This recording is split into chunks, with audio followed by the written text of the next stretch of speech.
Olá, eu sou Giovanni de Souza. Hoje são 8 de dezembro de 2019, são 21 horas e 51 minutos.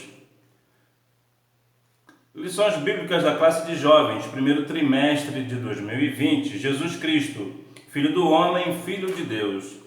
Lição número 2, do dia 12 de janeiro de 2020. A humanidade de Jesus Cristo e a sua deidade. Texto do dia. Porque nele habita corporalmente toda a plenitude da divindade. Colossenses capítulo 2, versículo 9. Síntese. Pensar sobre a natureza de Jesus Cristo significa refletir sobre a própria essência da fé cristã, pois cristianismo sem compreensão plena do Salvador é pura religiosidade vazia e déspota. Agenda de leitura.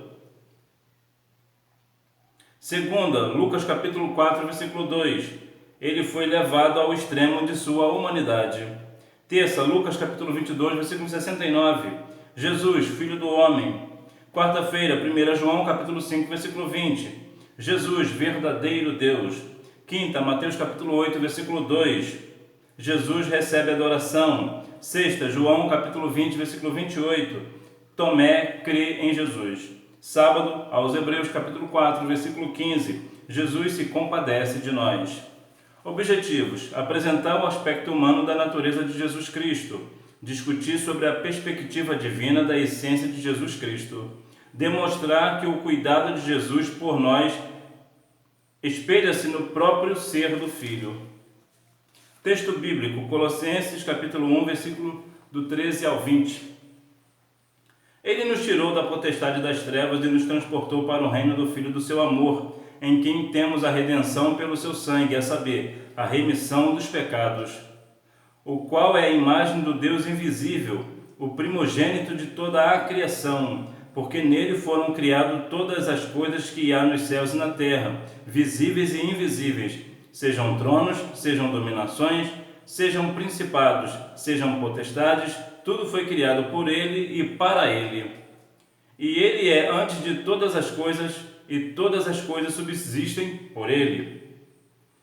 E ele é a cabeça do corpo, da igreja, é o princípio e o primogênito dentre os mortos, para que em tudo tenha preeminência. Porque foi do agrado do Pai que toda a plenitude nele habitasse, e que, havendo por ele feito a paz pelo sangue da sua cruz, por meio dele, reconciliasse consigo mesmo todas as coisas, tanto as que estão na terra como as que estão nos céus. Introdução. Existem alguns temas controversos e complexos que acompanham o cristianismo desde o início. A indissociável conexão entre a humanidade e divindade em Jesus Cristo é uma dessas questões. Na verdade, se bem notarmos, a aceitação desta condição humana divina do Salvador já é um pressuposto de partida para a compreensão de todo o Novo Testamento. Então, falarei hoje a respeito de uma das questões que está envolvendo o nome do nosso Senhor e Salvador Jesus Cristo. Muito mais que um super-herói, um humano de verdade. Necessidade de superação da dicotomia homem-deus em Jesus de Nazaré.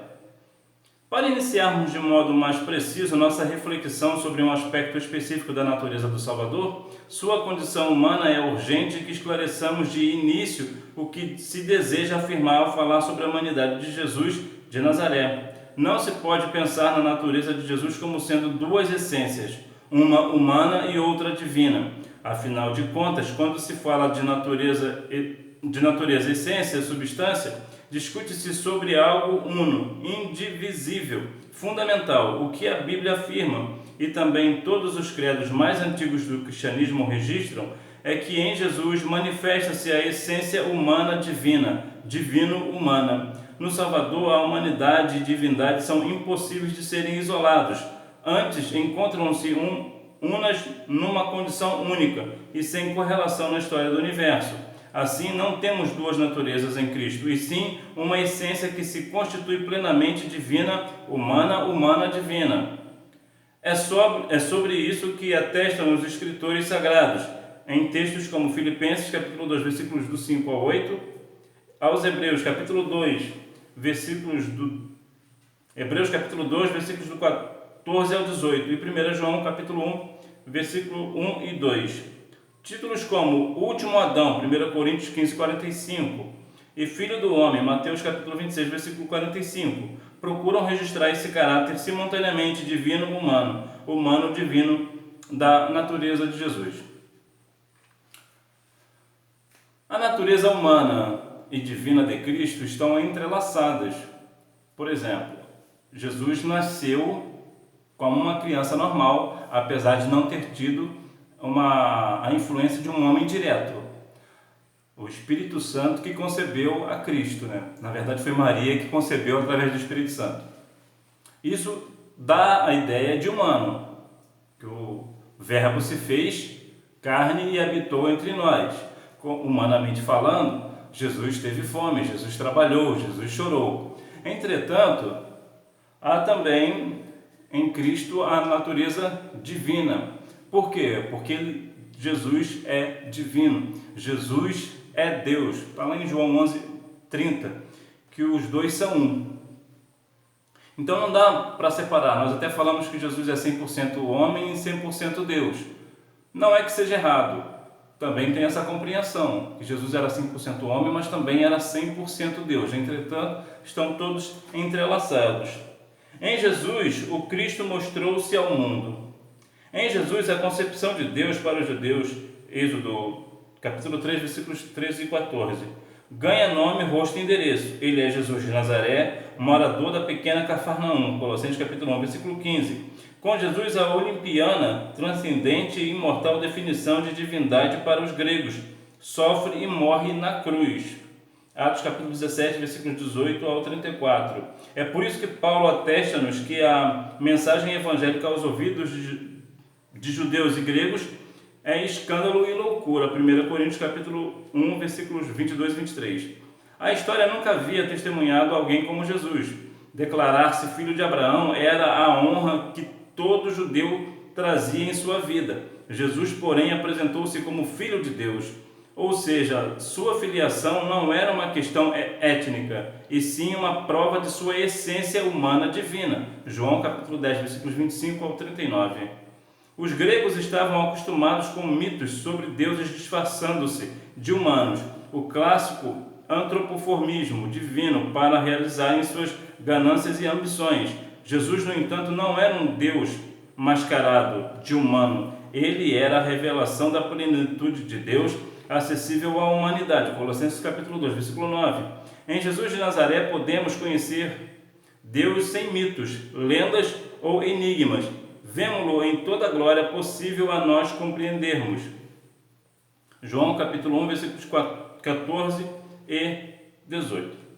Bom, Jesus se fez carne, Jesus tinha um endereço. Jesus tinha uma referência humana. E quando os judeus tinham essa honra de dizer que era filho de Abraão e Jesus se apresentou como filho de Deus, na verdade o que eles pensavam que Jesus seria mais um daqueles que diziam que vinha da parte de Deus e não vinha coisa nenhuma. Por quê? Porque o que eles queriam mesmo era ter dinheiro, crescer, prosperar financeiramente em nome de Deus. Cristo provou que, de fato, ele era o Cristo. Então, na verdade, essa questão de Cristo se chegar, se mostrar, mostrou que realmente Deus é conosco, Deus está conosco, Deus no meio de nós.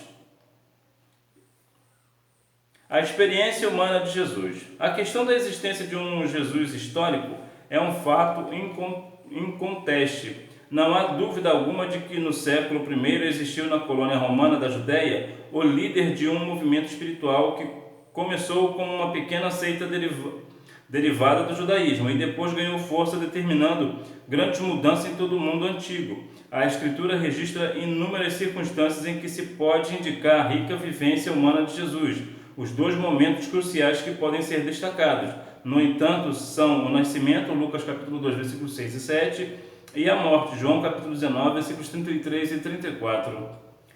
Essas são experiências humanas em que em Jesus não foram simplesmente emuladas ou fingidas, mas vivenciadas em sua plenitude. Aos Romanos capítulo 14, versículo 15, 2 Coríntios capítulo 5, versículo 14 e 15, Gálatas capítulo 4, versículo 4. Fome, sede, cansaço são experiências que poderiam ser simuladas. Contudo, esses dois fatos, nascimento e morte, os quais são historicamente atestáveis, inclusive por fontes externas à própria literatura cristã, não poderiam ser imitados, teatralizados. A natureza de Jesus de Nazaré, que neste ponto de nosso debate já deve ser subentendida como humano-divina, é uma prova do seu cuidado e interesse por nós.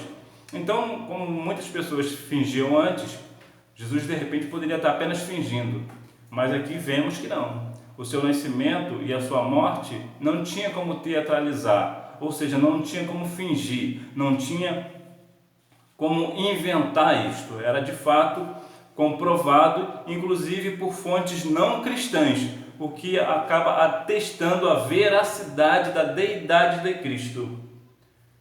Cristo Jesus, nosso Deus. Deidade, existem dois significados para deidade. No caso de Cristo, deidade é aquele que vem de Deus, é a parte divina. E também é como uma mulher bonita, mas esse é muito difícil de ser usado. O Deus que está conosco. Como se pode demonstrar que Jesus é Deus? Bem, através das Escrituras existem várias maneiras, mas de modo especial por meio de dois aspectos: sua consciente aceitação de adoração e sua autoridade para perdoar pecados. Marcos capítulo 2, versículo 10. A Bíblia narra vários episódios onde pessoas e até mesmo seres espirituais, Marcos 5, 6, Apocalipse 5, 8, adoram a Jesus e este nunca as repreende. Mateus capítulo 8, versículo 2, Mateus capítulo 15, versículo 25, João capítulo 9, versículo 38. Conforme o princípio divino registrado no Decálogo, só Deus é digno de adoração. Êxodo capítulo 20, versículos do 1 ao 6. Os seres criados por Deus que estão a serviço dos homens, os anjos, não têm o direito de serem adorados. Antes, sempre que alguém oferece-lhe adoração, eles a rejeitam. Apocalipse capítulo 22, versículo 9. Sobre o segundo aspecto, não estamos falando sobre a necessidade individual que cada um de nós precisa ter com relação à comunhão com os irmãos. Mateus capítulo 6, versículo 12. E sim sobre a mudança da condição eterna de cada um de nós. Marcos capítulo 2, versículo 5, 1 João 1, 9. Somente Deus tem o poder de retirar a culpa condenatória do pecado que há sobre nós e então fazer-nos dignos do seu reino eterno. 2 Tessalonicenses capítulo 1, versículo 5. Então nós vemos aqui que Cristo era de fato Deus, que ele aceitava a adoração, coisas que os anjos, por exemplo, não aceitam. Eu vejo em algumas igrejas, infelizmente, adoração a anjos,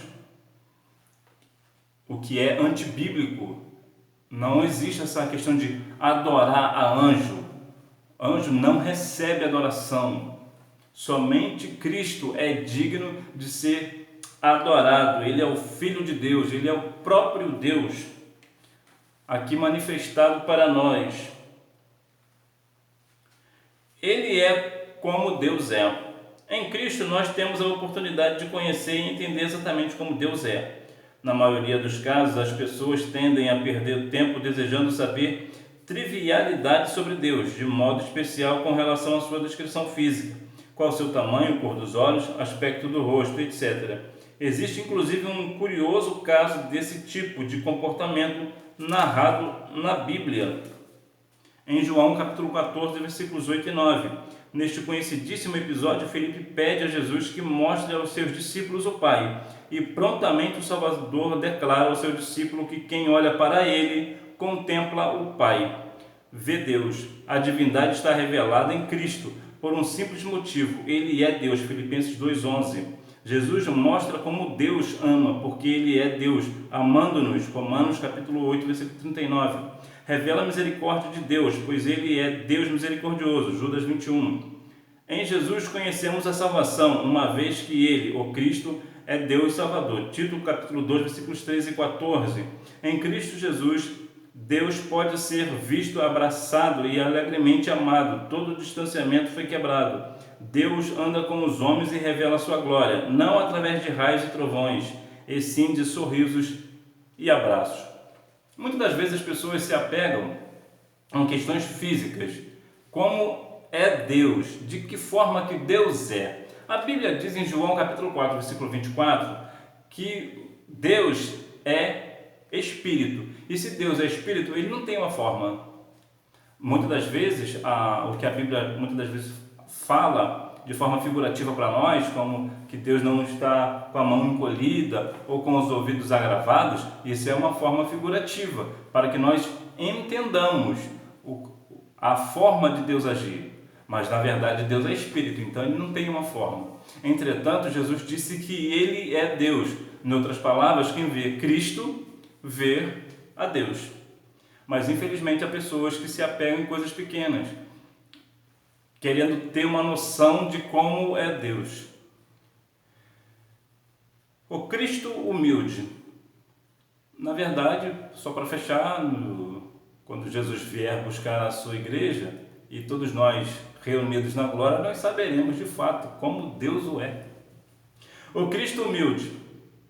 Talvez uma das percepções mais difundidas sobre Deus entre a maior parte das pessoas é que jamais seríamos capazes de compreendê-lo por ser Ele um ser elevado e sublime, que de tão superior a nós todo e qualquer conhecimento ou contato com o Altíssimo seria impossível. O Cristo não é assim. Em Jesus, o Deus magnífico faz questão de revelar-se de modo simples e acessível até para mais a ingênua criança. Marcos capítulo 10, versículos 13 ao 16. Na pessoa bendita de Jesus, a divindade soberana do universo perdoa os mais maléficos pecados, mas também senta no chão e escreve com o dedo na areia. João capítulo 8, versículos do 1 ao 11. Cristo é o Messias que, através de seu sacrifício incomparável, concedeu-nos salvação. Contudo, ele serve-se à mesa com seus amigos e come da mesma comida simples que eles. Mateus capítulo 26, versículos do 17 ao 30. Cristo é Deus próximo de nós. Mateus 1, 23. Tão sublime e grandioso que em nada é diminuído em sua encarnação. Em momento algum, Jesus poderia deixar de ser Deus. Isto seria um abandono de sua essência e natureza fundamento, o que seria simplesmente impossível. A kenosis do Senhor, ou o seu despojamento, Filipenses capítulo 2, versículos do 5 ao 8, diz respeito à qualidade que podiam ser suprimidas, jamais com relação à sua natureza. Aquilo que ele era é e continuará sendo eternamente, não pode ser alterado. Aos Hebreus capítulo 13, versículo 8. Apesar de Jesus ser Deus, Jesus é humilde, manso e humilde de coração. Tanto é que ele demonstrava não somente em palavras, mas em obras. Jesus fazia coisas que, às vezes até de humano para humano, é um pouco difícil. Por exemplo, a lavagem dos pés dos discípulos. Aquilo é um sinal de humildade na prática. Atos capítulo 1, versículo 1 vai dizer que Jesus ensinava fazendo. A melhor forma de ensinar alguém a fazer algo é fazer para ele observar como faz. E era isso que Jesus fazia. Jesus falava e ensinava e falava e fazia. Então, nós vemos que Jesus, apesar de ser Deus, Jesus era humilde, era simples de coração e nos deu acesso direto ao Pai. Um Cristo que conhece as nossas dores. Da teoria à prática. O conhecimento que o Senhor Jesus tem sobre aquilo que enfrentamos não diz respeito apenas à sua onisciência, mas também à sua encarnação, isto é, o tipo de compreensão que o Salvador tem sobre as nossas dores não é apenas em tese, superficial, presumível, mas real, vivencial, histórico. Isaías capítulo 53, versículo 4. Ele sofreu como um de nós por nos amar. Sua generosa decisão não foi um improviso divino, e sim parte do soberano projeto que envolvia ao mesmo tempo o sacrifício dele e a nossa salvação. 1 Pedro capítulo 1, versículo 18 ao 21. Ele assumiu uma vida simples para possibilitar-nos abundância. 2 Coríntios capítulo 8, versículo 9. E as muitas dores e conflitos a que ele foi submetido garantem a paz e a alegria a que temos acesso. Se os nossos atos inconsequentes separam-nos do nosso Deus, Isaías 59, 2. Tudo que Jesus enfrentou aproximou-nos mais dele. O amor trouxe-nos de volta ao centro da vontade de Deus. Colossenses capítulo 1, versículos 21 e 22. Por isso podemos afirmar de maneira categórica o que era necessário fazer para proporcionar-nos um mundo melhor. Jesus já realizou, pois, o comprometimento dele conosco não é de um espectador distante que torce por um conjunto de estranhos. Antes, é de um amigo que nos trouxe para perto dele. João capítulo 15, versículo 15. Quando você sofre alguma situação, Jesus sabe, o Senhor sabe, e Ele não sabe somente porque Ele é onisciente, Ele conhece toda a ciência. Ele sabe porque Ele já viveu na carne, na pele. Jesus sabe, Jesus tem a experiência. Por exemplo, a morte, Jesus também morreu, Jesus sabe como é a morte, tanto pela onisciência dele, quanto também porque Ele viveu na carne. Quando você perde um amigo, Jesus também perdeu um amigo, Lázaro. Então, quando nós somos experimentados de dores, algumas situações, a Bíblia fala em Isaías 53, que o Senhor também foi experimentado de dores. Não tinha parecer nem formosura para que o desejássemos. Então, Jesus ele conhece bem o nosso sofrimento. E muitas das vezes as pessoas acham que não, que Deus está indiferente para o nosso sofrimento. Não, Deus não está indiferente ao teu sofrimento. Deus sabe o que você está passando, mas quando você se abre o seu coração para Ele, você se aproxima mais de Deus, Deus se aproxima mais de você, aí sim a vitória virá. Ele intercede por nós. A Escritura revela-nos que o Senhor Jesus está eternamente comprometido em interceder por nossas vidas, aos Romanos capítulo 8, versículo 34. Isto é, o nosso Senhor não nos trata com arrogância e desprezo, mesmo sabendo de nossas falhas e fragilidades. Pelo contrário, Ele acolhe-nos e considera-nos seus irmãos, aos Hebreus capítulo 2, versículo 11, e filhos, 2 Coríntios capítulo 6, versículo 18. Se Satanás empenha-se em acusar-nos dia e noite, Apocalipse 12, 10, podemos viver em paz, pois a intercessão de Cristo por nós é superior a qualquer mentira e subterfúgio das trevas contra nós. A majestade de Cristo revela-se exatamente nisto, uma vez que, estando num nível muito acima do nosso, sendo Deus Todo-Poderoso, mesmo assim importa-se conosco e interessa-se em abençoar-nos.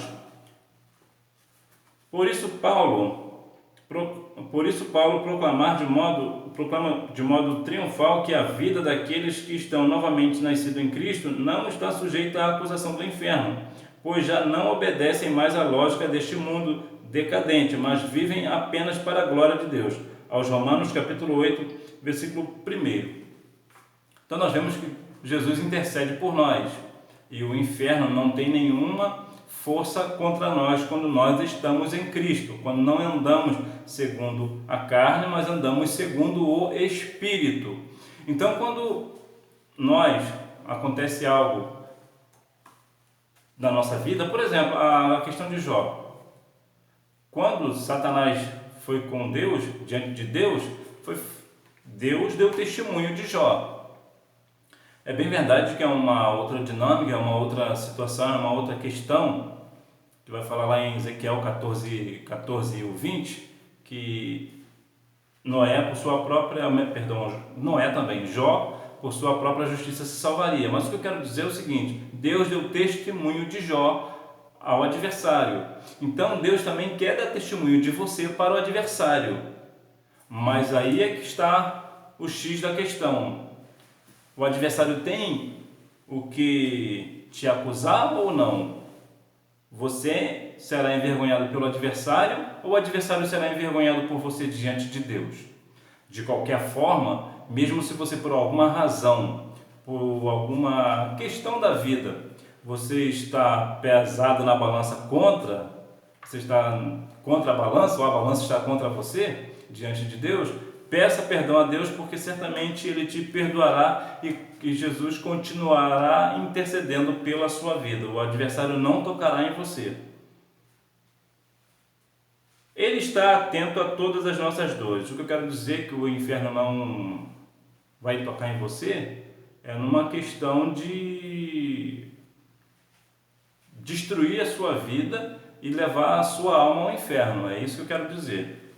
Porque o adversário, no caso de Jó, por exemplo, o adversário tocou em Jó e fez o que fez, mas Jó se manteve firme. É essa a questão que eu quero colocar para você. Você precisa se manter firme, apesar das situações contra a sua vida, quando você está diante de Deus.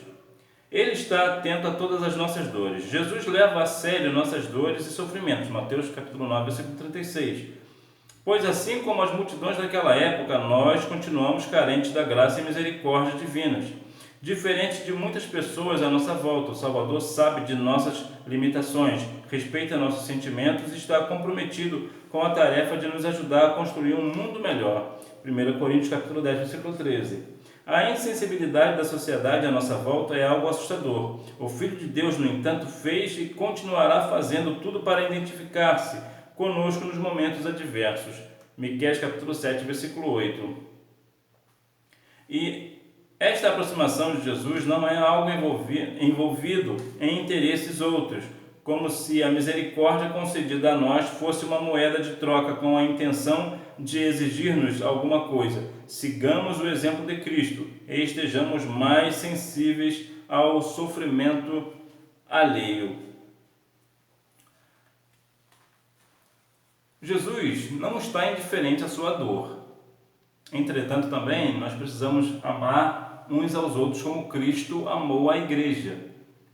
Então, quando nós vemos a questão de estar numa situação difícil, Jesus não está indiferente, mas mesmo assim, geralmente é nessas situações difíceis que nós passamos que nós precisamos estender a nossa mão ao nosso semelhante, ao nosso próximo, ao nosso irmão, ao nosso vizinho. Justamente aí é que você precisa e eu preciso dar testemunho de cristão.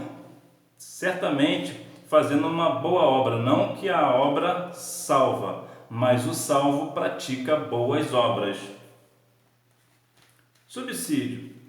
As Escrituras Sagradas apresentam diversas características humanas em Jesus. O relato de sua infância enfoca o seu desenvolvimento físico, intelectual e espiritual. Lucas 2, 40 a 52. O profeta Isaías anunciou de antemão sobre o Emanuel, Isaías 7,15. Ele tornou-se homem para suprir a necessidade de salvação da humanidade. O termo Emanuel, que o próprio escritor sagrado traduziu por Deus conosco, Mateus 1,23, mostra que Deus assumiu a forma humana e veio habitar entre os homens. A Bíblia ensina, João 1,14, a Bíblia ensina tanto a divindade como a humanidade de Cristo, 1 João 4,3. A encarnação do Senhor Jesus fez-se necessária para satisfazer a justiça de Deus. O pecado entrou no mundo por um homem, Adão, assim tinha de ser vencido por um homem, Jesus. A deidade absoluta de Jesus. A Bíblia afirma com frequência que Jesus é Deus. No princípio era o Verbo e o Verbo estava com Deus. E o Verbo era Deus, João capítulo 1, versículo 1. Porque nele habita corporalmente toda a plenitude da divindade, Colossenses 2, 9. As Escrituras Sagradas revelam os atributos divinos na pessoa de Jesus. Ele é eterno. Isaías capítulo 9, versículo 3. Onipotente, eu sou o Alfa e o Ômega, o princípio e o fim, diz o Senhor, que é e que era e que há de vir, o Todo-Poderoso. Apocalipse capítulo 1, versículo 8. Então nós vemos que Jesus é o Deus conosco, é um Deus presente, como diz lá em Salmos 46, número 1, né? Deus é o nosso refúgio e fortaleza, socorro bem presente na hora da angústia. Então você tem sempre Deus com você, Deus conosco. Conclusão. Tratar sobre a natureza de Jesus Cristo é sempre uma questão instigante e desafiadora, uma vez que esse é um tema que se debate na igreja desde seu nascedouro e foi em várias ocasiões um assunto associado a heresias e controvérsias. Contudo, ao superarmos as dúvidas e concentrarmos-nos em tratar a revelação da natureza de Cristo Jesus nas Escrituras como uma ação de benevolência de Deus em nosso favor, tudo torna-se mais fantástico ainda, pois Jesus de Nazaré é nosso Deus.